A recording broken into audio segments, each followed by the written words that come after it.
তোমারে বারবার কইছি মদ খায় আমার সামনে আইবা না। আমি আর তোমার মদের বোতল আনতে পারতাম না। আমার অনেক ডিস্টার্ব করো তুমি।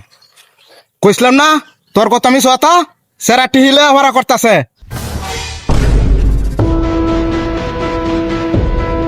তোরাই আমার ছেলেটা নষ্ট করছস, একটা কথা শুনে না।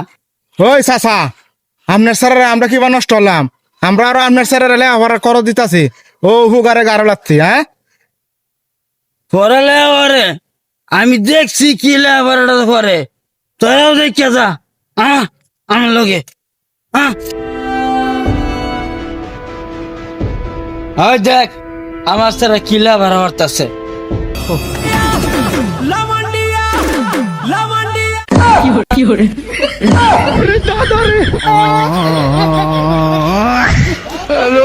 তুই আমার ঠেয়াতে সেরি না চাস?